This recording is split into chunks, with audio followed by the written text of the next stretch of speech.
Hello pets, welcome back. Today we're looking at Pool of Radiance, and it flipped through real quick because I tapped the wrong key.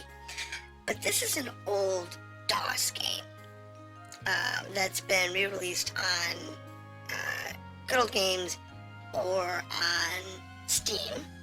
It was originally on a dozen different platforms. You'll see that in the description of listed out every game that is, every console and or PC this is on. I did a version of this on the Nintendo Entertainment System a while back, but I didn't actually cover this particular version. And that version was different in a lot of ways. I did briefly mention parts of it, but I wanted to cover this one in more detail because it's kind of come up in conversations on Twitter lately. When you start the game, you would typically have one of these screens that says enter a code. Now, we don't need to do that anymore. They've disabled this particular security function. But back in the day, you would have had a code wheel. And I'll put that on the screen for you. But there's a code wheel out there. And you would do that. The modern versions have a digital code wheel that allows you to type in the different requirements. So in this case, the elfin curl and the dwarven X, and then the dashed line, and it would give you the answer. And it would be something like, say, Phlan or something like that, and whatever.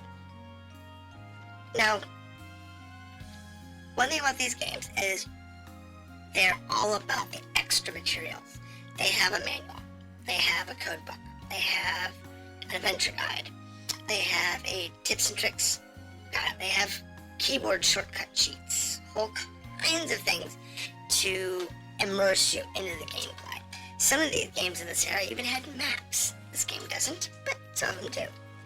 Today we're going to build a new adventure campaign, and I'm going to do this kind of quickly, so bear in mind that I may just speed through this real quick.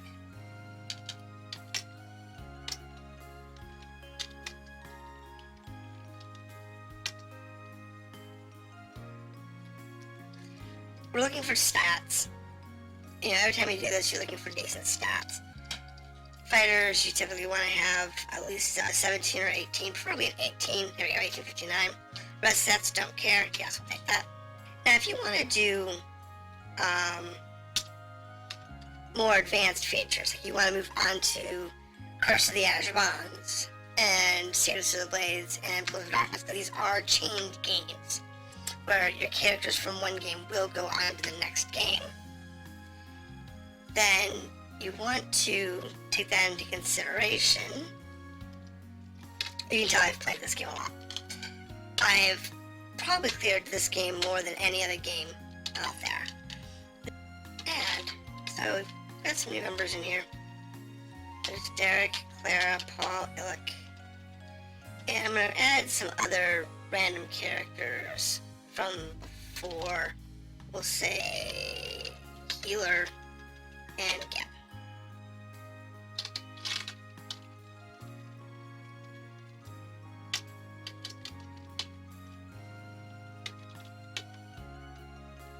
Alright, we're back. What happened there was I picked up a character that the save file was corrupted or missing from the hard disk. It happens every once in a while, so you have to replace that. Now, what you'll see here is I have grabbed my original party of 4. These are the 4 that I created. And then I added in 2 characters that were already in use in the game. So, I wanted to do this because I wanted to show you some of the features you can do with the new characters you can't do with all characters. So if I go to our cleric Paul and I say modify, I can move through here and go down to his wisdom, and I can change his wisdom to an 18. I can also move it all the way down to a 3, or all the way up to whatever his racial maximum is. That's good enough. But we're not going to change a lot of characters. We do want to change Clara though. I want to change Clara. And what we want to do is we want to give her a decent strength. You don't want to have characters with boring stats. So I can't modify Healer or Basher because they've already gone through the game once. But I can view them. And the reason I grabbed these characters, I knew one of them was going to be like this. This was me just wanting to cram through the game and just enjoy the game without having to worry about stats and things.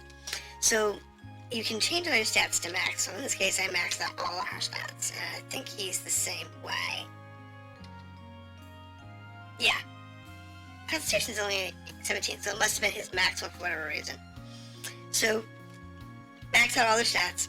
Don't really care. They have tons of money. They have tons of equipment. There's all kinds of gear you can get throughout the game. But we're going to remove these people. So now we have 6 members. It's the max that we can do. If you go to the guilds, you can gain more characters, but that's pretty much it. So we're going to begin our adventure. And because this game has the books, it will have some text here on the screen, but most of it's going to be in the books. So in this case, yeah, greatest ones, I am Rolf, appointed by the council to introduce newcomers to the fair city of Phlan. If you will accompany me, I will give you a small tour of the streets. So, and he'll take us around. And this is one of the temples. This is the Temple of Tyr. This is the entrance that we came through. That takes us out into the wildlands and or the docks. This is the Adventurers Guild, where you can then train when you've earned enough stats.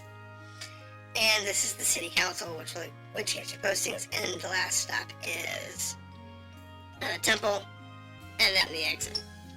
And then it goes away. So, the first thing you want to do is you want to go to the council building and see what the promotions are. Now in here, the council promotions are LXIV, LXXV, III, CIX, and LX. And if you go to the clue book, the Adventures Manual, found them, I overlooked them. So let's look at this LXI, LIX.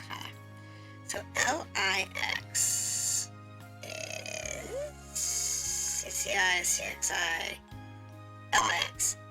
Be it known that the council is interested in reclaiming the remaining blocks of the city of Phlan. To reclaim a said blocks, they must be first cleared of creatures, monsters, vermin, and other uncivilized inhabitants. To this end, the council is offering a reward to any person or group who is responsible for clearing any block of the old city. And there's a bunch of these. So one of the things, in order to do that, we're going to need gear. So you look at our character, you notice we have nothing. And you could go into the dungeon like this, but it's stupid. So what we're going to do is view items, ready, and then go down to her, view items, ready, yes. Share, exit, there we go. So now we're good. And like I said, it just takes time to set yourself up. Once you know what you're doing, you can do it in like 4 or 5 minutes. Unfortunately, because I screwed that up, I took longer than normal. So what you have now is you have all of your characters in a row, and you can use items, you can aim for ranged attacks, and you can move. So I'm going to go ahead and move. And go attack, cast, oh, I don't have any spells. Delay. I forgot to memorize spells. I'll fix that in a minute. No, I don't want to prep my own friends. I'll just work through these 4 little kobolds. Not a big deal. Easy. Easy peasy. No. Enter. Share. Exit. No. Those guys aren't going to have anything worth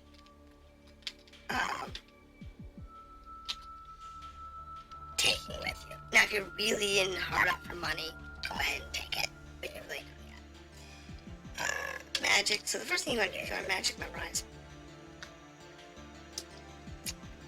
And you always want to take you always want to take bless and cure light wounds. Yes, and then magic. Sleep. Magic, and I'll take detect magic on this one. You always want to at least one detect magic at any given time. So, and rest. There we go. Now we go to Paul, cast, bless.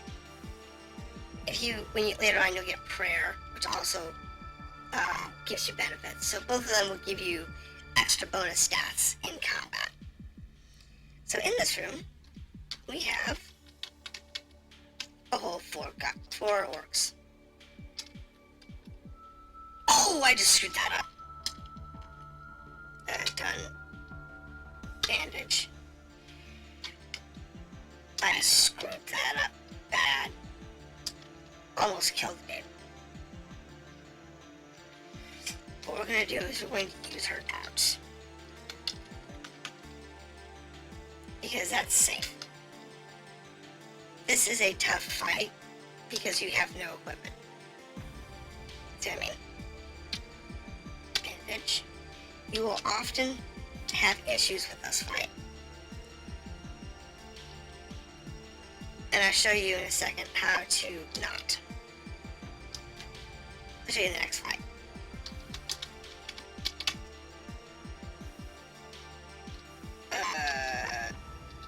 Done. Bandage. So, this is the way a fight would normally go in a D&D campaign. If you don't use spells. And, frankly, it's about right. You know, you're going to lose more members. They're going to be injured. And we're going to share. Cast attack, please. And we'll have her take... Okay, so it's just the scroll. So Paul takes this. Exit. And we're going to turn search on. In this game, you want to search. You'll often find items that you can't get any other way. However, once you've cleared a room, so it's a set room, once you've cleared a room, you can rest. And unfortunately in this game, it does not actively use magic. So, later games they fixed this so that you didn't have to do what I'm doing right now. And do this manually. Make sure search is off. Do not use search in the main game. That is one of the worst things you can do. So, what's worth searching? There are areas that are worth searching. Wrong room. Which room is it? Yes. Yes. So in this room, we can take this treasure, we get a bunch of experience, and exit, share all the money, there's arrows in a ball, so let's give that to the thief. Turn the search off, and then I go up here, and we have a little fight. No big deal. So, I mentioned before there's an easier way to take these things on without dying. And that's because we can cast sleep. Manual targeting. And just cast it out there. So like before, I had a whole bunch of guys just die. That is no longer a problem. They will take no damage from this fight. That's it. Nah, I don't have my sleep spell out. So that's a problem, right? Not really. In this particular case, there's a hidden room up here, which we can do.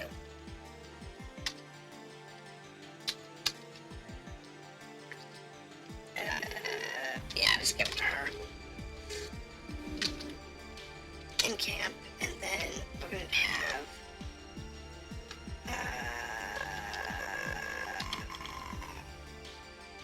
magic. Right. Sleep spell, please. Magic. Cast that. Get rid of it. Magic. Memorize. The reason I'm doing this is we actually need more sleep spell for the next fight. And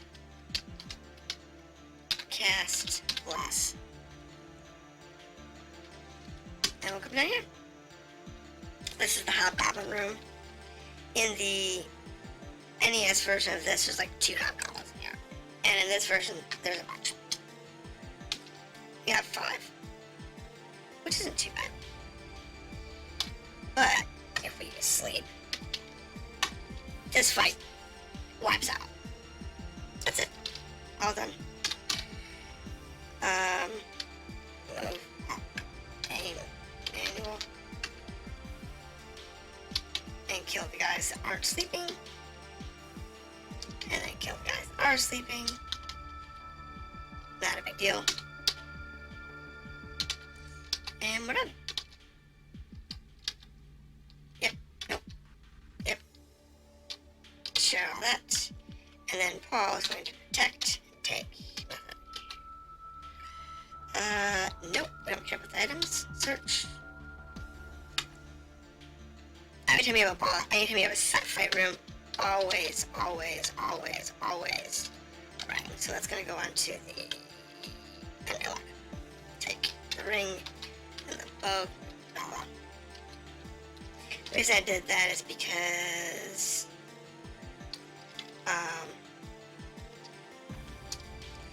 that particular bow, or not the bow, but the ring,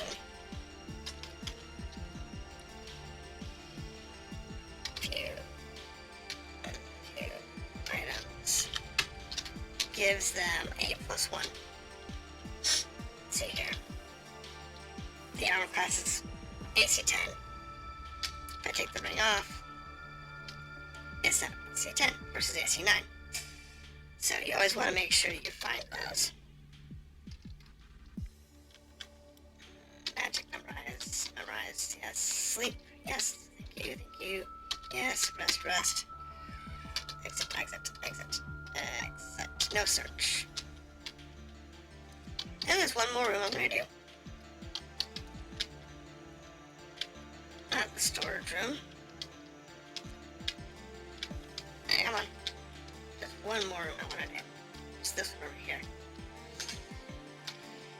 Oh, cast, bless, and exit in. This is the cobalt room. This one, I think, yes, the one I was looking for. The rest I needed more than 1 sleep spell. This is the room you want on that floor. And you'll notice there's guys in red and blue. So, cast. Anyway, so the blue guy here is a cobalt leader versus regular kobolds. Now I'm going to target as many as I can do. And maybe we can get rid of a bunch of these guys. And we did. The trick here is to clear out the monsters as fast as possible. You don't want them hanging out any longer than have to be. And this one. So we have all these guys down here that aren't sleeping. So we're gonna target that group. And the last feature on this that's mildly useful is not available. This version of the game doesn't have it, but there's a later version of the game allows you to do like auto attack. Manual. There we go. And that allows you to clear out these types of fights very quickly. Because you no longer have to worry about individual attacks. The downside is the AI is not, how shall we say, useful. Sometimes it favors ranged attacks, sometimes it won't use ranged attacks at all, sometimes it'll only use ranged attacks. You kind of have to just play with it, figure out what works, what doesn't work for each individual game. And here's the bracers. So, you bracers, the rest of this is garbage.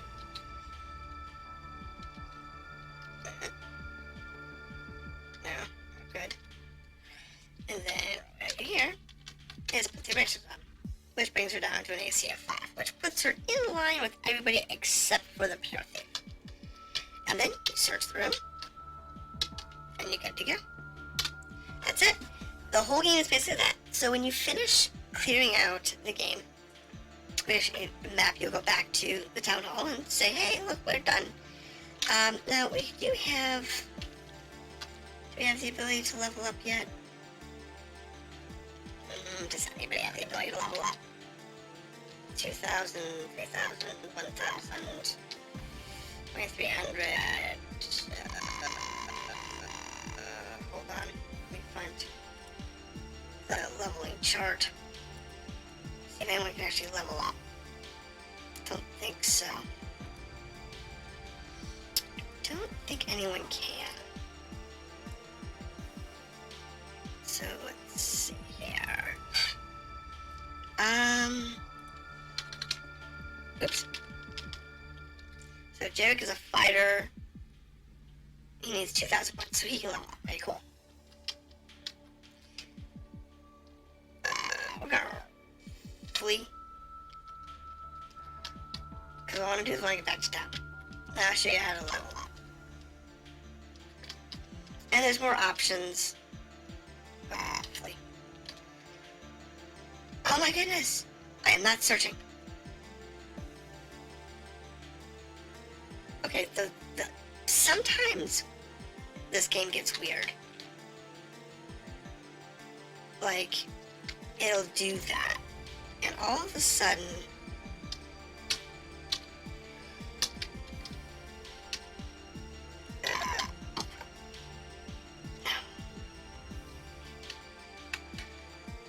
it will just, for whatever weird reason, not like you. Now, I did not do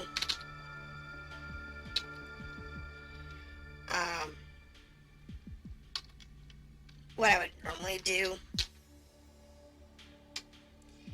and that's heal. So we're kind of praying here that I didn't do any of the normal things. I was gonna heal. So I'm kind of praying as I go through this fight.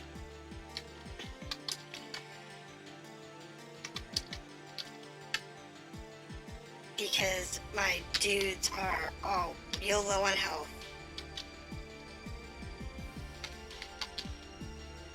And that was a real close fight.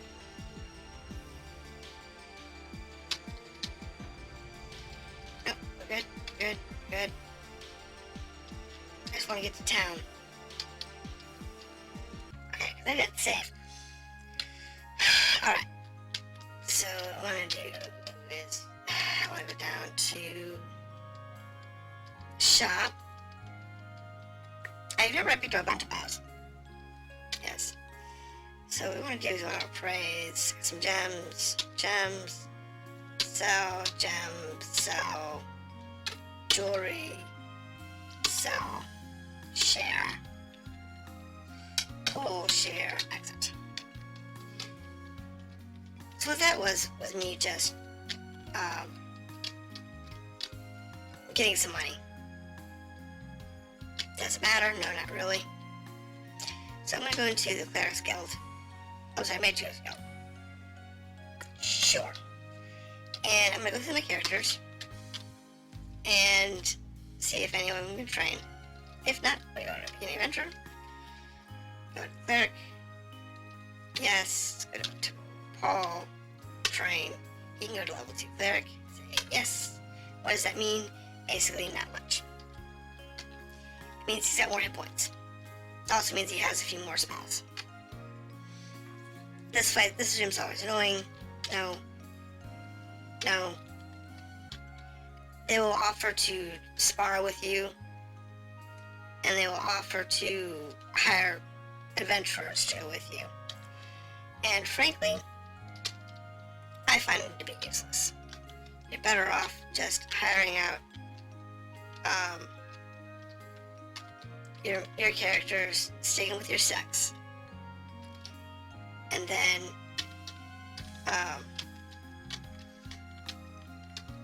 going from there. Be adventuring. So everyone's got it. If for whatever reason, let's go here. Let's see, Paula, camp, magic, right. See how we got 3 spells. We only had 3 before. We still have 1 in memory. So we have 4 spells now. The magic user, when they level up, will get new spells. Not that big of a deal. But it is nice. And you can use the inn, but in this game, I don't bother. If you just go to this spot right here, or if you go all the way to any room that you've already cleared, any room you've cleared is completely safe. Any room that you have not cleared is not safe until you've cleared all of the wandering monsters, and at that point, it is considered safe. So I can go here, I can encamp, and I can do this forever. And I can just rest until the day the world ends. It doesn't matter. Time in this game doesn't matter. Some games, it will. Some games, time will matter. Most of these games, it does not. It takes you 4 hours or 4 days to do anything in these games. It's irrelevant. However, if you don't do the whole memorizing magic constantly to heal, you have to do it this way. You get 1 hit point per day. Not a big deal. But it takes longer day-wise. If, for whatever reason, I don't know, I have to put it on. Yeah, I didn't mean to do that. No. If for whatever reason you screw up, you can always stop the timer. So this is Pool of Radiance, and on the Commodore 64 version, not the Commodore 64, but this is the DOS version through good old games. It's identical to the Commodore 64, for those of you who care about that. So if you want to see more of this game, let me know. There is no music. I do apologize for that. I'll probably put a bass track on here, and we'll see what goes out from there. So have a good day, and I hope to see you again.